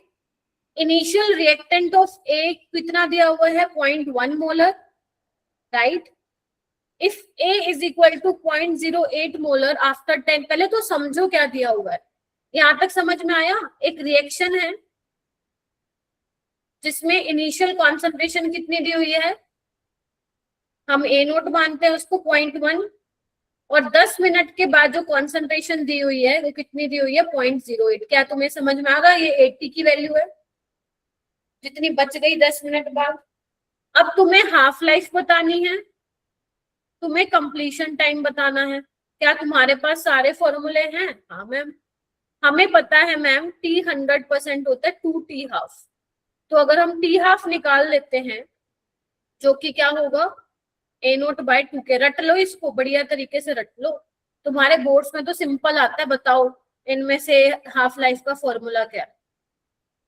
तो अब एक बात बताओ, हमारे पास यहाँ पे क्या क्या है, तो तुम मुझे ये बताओ मैम। A नोट है क्या तुम्हारे पास? K है which is rate constant of reaction, नहीं है ना। K कहाँ है भाई, नहीं है, निकाल के आओ।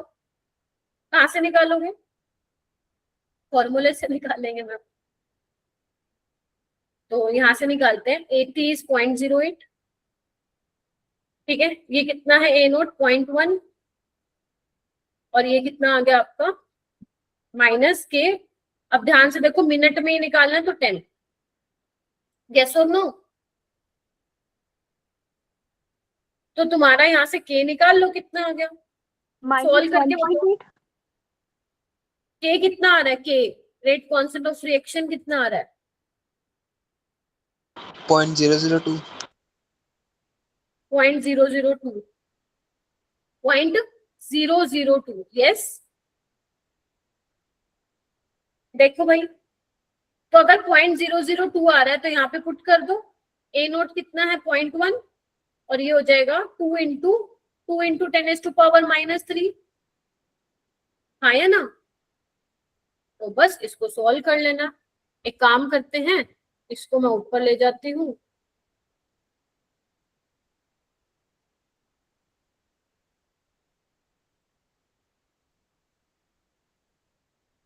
तो आंसर कितना आ गया अपना? 25 25 और कंप्लीशन टाइम कितना आ जाएगा? 50। तो है क्या ऑप्शन? हाँ मैम है। थर्ड। सिंपल था। तो ऐसे क्वेश्चन तुम्हें मिल जाएंगे तुम्हारे आंसर। हमेशा ध्यान रखना, when you start any topic from any subject, first solve easy level question. Easy level question से कॉन्सेप्ट आते हैं तुम्हें, डायरेक्ट हार्ड करोगे तो घूम जाओगे। हार्ड भी करने जरूरी हैं, बट पहले हमेशा सिंपल क्वेश्चन किया करो। तुमने हमेशा नोटिस किया होगा, मैं हमेशा पहले बेसिक क्वेश्चन ही सिंपल लाती हूँ। अब देखो इसमें तुम्हारे तीनों फॉर्मूले यूज हो गए, कंप्लीशन, हाफ लाइफ और जो जीरो ऑर्डर का मेन फॉर्मूला है। अब तुम्हें याद रहेगा। चलो एक और क्वेश्चन करते हैं, ये भी ज्यादा मुश्किल नहीं है, नॉर्मल सवाल है। अब ये तुम करोगे?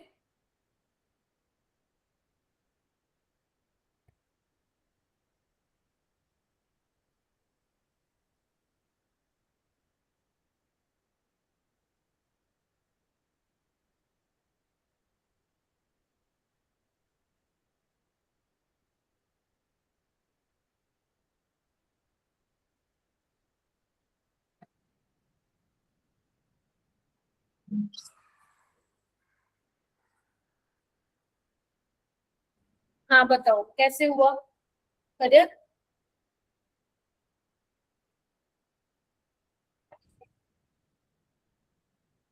हाफ लाइफ कितना दिया हुआ है आप लोगों को, कोई बताएगा? बोलो एवरीवन। 31 बच्चे बैठे हो। Half life 1 hour. When the initial concentration of reactant A कितनी दी हुई है बोलो? 2.0।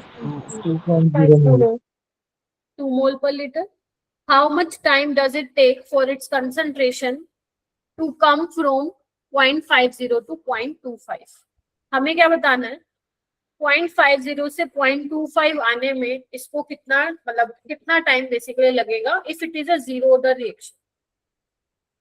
तो अपने पास पहले तो लिखो फॉर्मूला होता क्या है। देखो हमारे पास जो फॉर्मूला होता है वो ये होता है, ठीक है? यहां से हम टाइम निकाल सकते हैं, जो मैं पूछा 80 कितना दिया हुआ है, दिस इज 80 और this is a note. But हमारे पास क्या नहीं है बेटा, देखना एक बार, हमारे पास के नहीं है। तो के हम इन दोनों को यूज करके निकालेंगे। बोलो तो क्या आ जाएगा? के आ जाएगा ए नोट बाय 2t½ यानी कि 1 ही आ गया।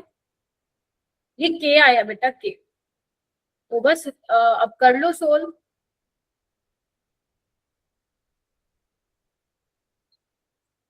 कितना आ जाएगा? 0.25 आर आ जाएगा, देखना। तो पहले जो दे रखा है वो लिखो ताकि कंफ्यूज ना हो आप।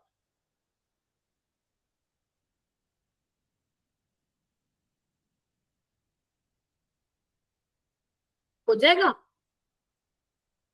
देखो वो कह रहा है हाफ लाइफ। हाफ लाइफ का मतलब क्या है? जो 50% रिएक्टेंट आपका रिएक्ट कर रहा है वो 1 घंटे में कर रहा है, ठीक है? जब इनिशियल कंसंट्रेशन कितनी है?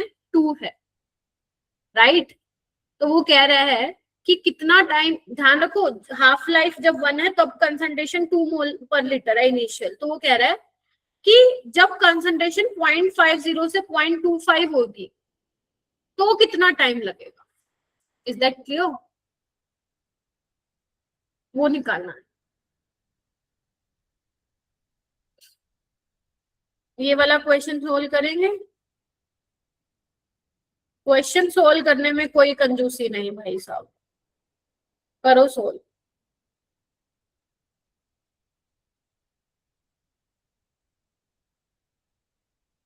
अब तुम ये मत सोचना जीरो ऑर्डर रिएक्शन है तो वही ध्यान में रखोगे, अच्छी बात है रखो ध्यान में, बट ये ध्यान रखना कि जो कभी क्वेश्चन होगा उसमें हो सकता है तुम्हें मेंशन भी ना करे कि ये जीरो ऑर्डर रिएक्शन है या फर्स्ट ऑर्डर है, तो तुम किससे पता लगाओगे?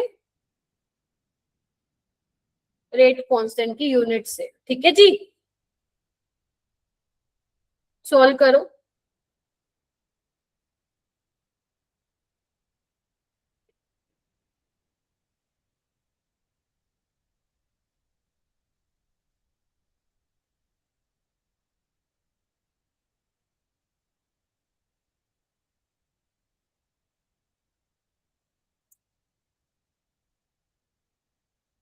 समझ में आ गया जीरो ऑर्डर है? याद है यूनिट ऑफ रेट कांस्टेंट तुम्हें बताई थी मैंने, तो ये जीरो ऑर्डर के लिए है।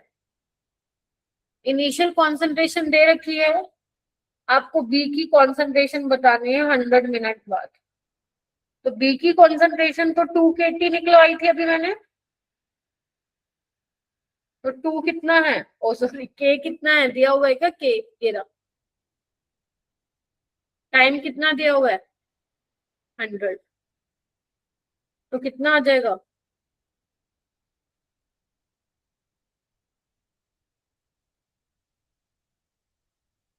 इसमें प्रोडक्ट की पूछी थी बेटा, तो मैंने आपको डिफरेंट टाइप के क्वेश्चन इसमें बता दिए। अब आ जाओ, हो जाएगा ना ये, पहले देख लो आराम से, फिर उसके बाद हम एक बहुत बढ़िया वाला क्वेश्चन करते हैं जो एडवांस में आया था पहले और वो मेंस में आने लग गया है। ठीक है, हो गया।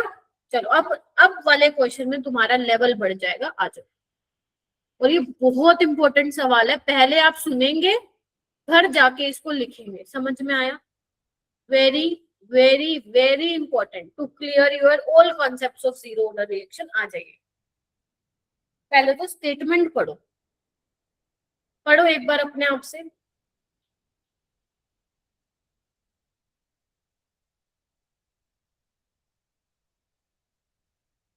पढ़ा? चलिए, यहाँ पे आपको ये इक्वेशन दी हुई है,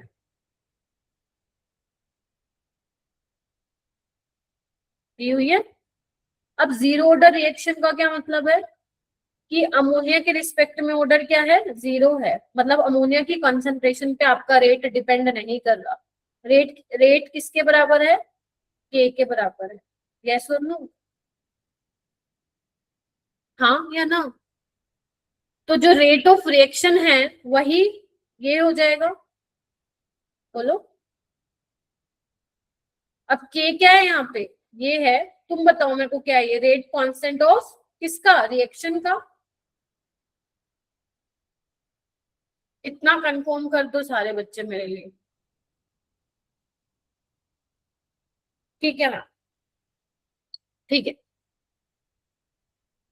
चलिए दोबारा ये इक्वेशन लिखना चाहूंगी मैं।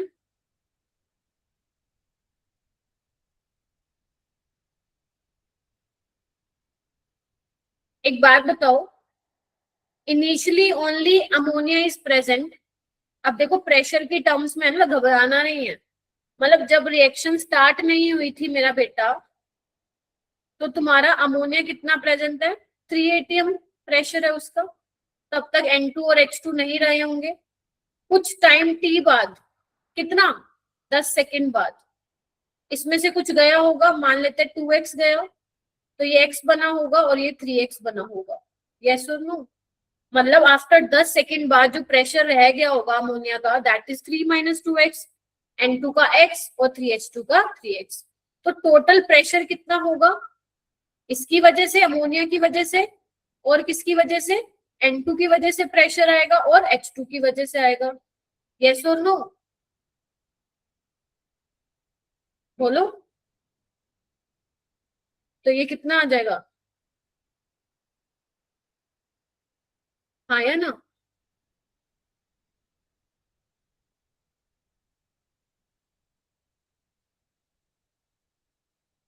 ठीक है।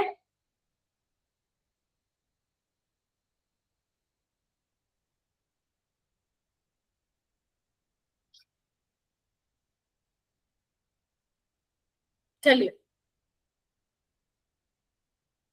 आगे चलते हैं।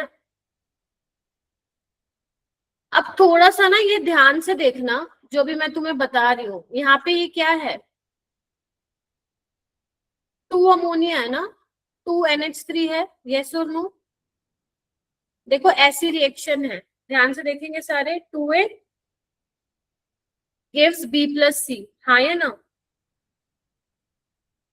मैं ऐसे लेके समझा दूं ताकि तुम्हारे क्लियर भी हो जाए पॉइंट।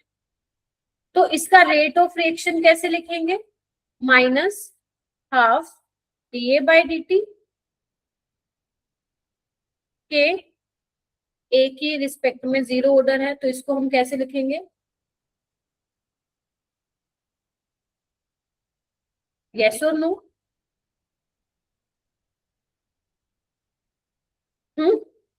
चलो तो एक बात बताओ, अगर ये तो कंप्लीट रिएक्शन का रेट, अगर मुझे सिर्फ ए के रिस्पेक्ट में लिखना हो तो कैसे लिखूंगी, -dA/dt, ये तो समझ में आ गया होगा। और ये किसके बराबर होगा, KA, बस, क्योंकि ए की कॉन्सेंट्रेशन तो जीरो होगा ना ऑर्डर, इसलिए यस और नो। और इसको मैं कैसे लिख सकती हूँ, 2K, यानी कि KA को कैन आई राइट 2K, तो K क्या आ जाएगा, KA/2, हाँ या ना, यस और नो। ध्यान रखेंगे सारे बच्चे, पक्का।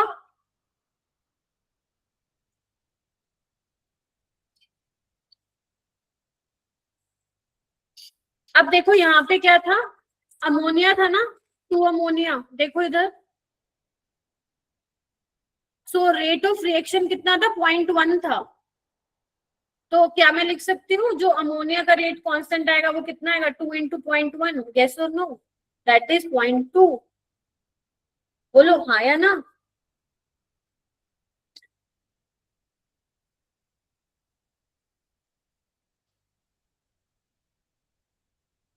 समझ में आया आप लोगों को। तो बस अब सॉल्व कर लो। तो 80 जो फॉर्मूला था हमारे पास, है क्या स्पेस और, नहीं है, चलो कोई नहीं, यहीं पे बता देती हूँ मैं आपको।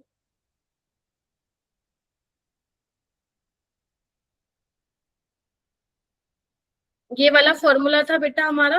अब यहाँ पे KT लिखूं या 0.2 KT लिखूं, 0.2 KT लिखूंगी, बताओ।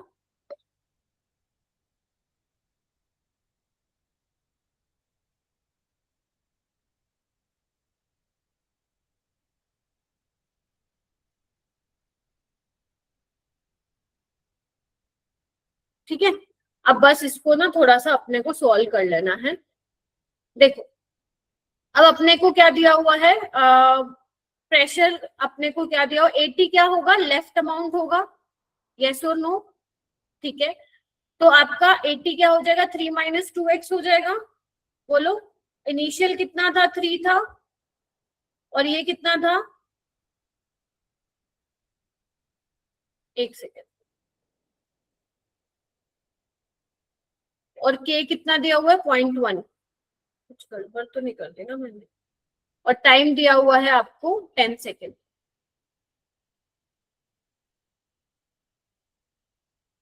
निकालना कितना आंसर आ रहा है x की वैल्यू बेटा, एक बार फटाफट। 0.1। 0.1। सबका एक बार निकाल लो।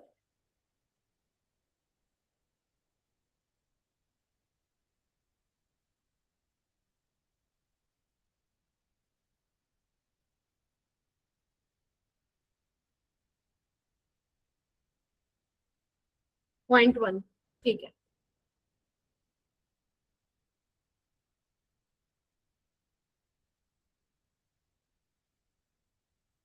ओके,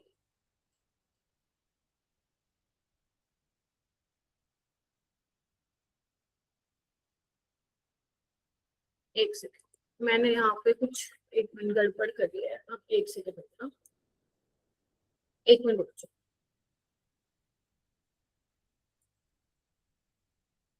एक मिनट,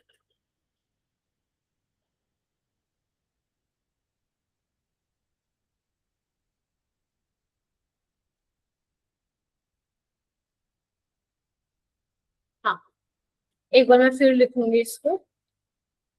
ये वाला मेरे पास एक्सप्रेशन था ए नोट माइनस, अब यहाँ पे जो के मैं लिख रही हूँ अमोनिया वाला लिख रही हूँ, मतलब जो बेसिकली ये आया था ना मेरा, आप लोग समझ रहे हैं मैं आप लोगों को क्या बता रही हूँ? इधर देखो, ये मेरा जैसे ए यहाँ पे अमोनिया था राइट, तो वो 2 into rate constant of reaction था, ठीक है, और जो हमने ऑलरेडी निकाल लिया है 2 इंटू 0.1, तो यहाँ पे आप 0.2 पुट करेंगे, ठीक है।